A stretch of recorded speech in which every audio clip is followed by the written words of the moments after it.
tak fikir pun pasal raya. Saya tak fikir pasal Ramadan pun sebenarnya. Saya just jalan like autopilot. And raya tahun ni memang yang paling tak ada rasa langsung lah. Memang tawa, yang paling tawa dalam hidup. Macam saya bangun pun macam keadaan yang blur. Semayang, balik, makan. Dengan saya nak habiskan raya tu dengan secepat yang mungkin. Tapi kenapa lambat sangat raya tu nak habis? Dalam satu hari tu pun. Kan? Bila dia dah lepas satu hari tu, saya rasa dah first year. And today pun saya pakai jam bapak saya ni.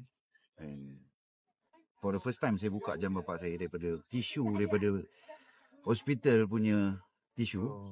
So hari ni saya pakai and I'm very sure he's with me lah. Saya memang dah enam. Bagi saya perasaan tu dia dah macam beku. Dia beku yang tak rasa apa. Saya tak rasa apa. Macam alhamdulillah, tak tahu nak cakap alhamdulillah ke apa, tapi saya tak menitis satu air mata pun. Setik pun saya tak menitis sejak daripada hari raya ni lah. Maknanya kan. Last saya teringat pak saya pun strike. Masa dia 40 hari.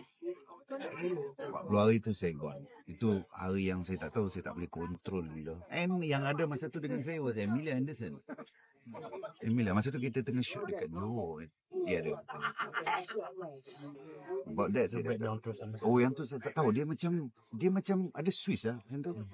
Dia ada Swiss. Padahal kita tak nak fikir pun. Tapi bila 40 tu kan dia macam dia sejuk satu badan tu macam. Dia tak boleh stop tu. Jam. 40 hari tu memang worst.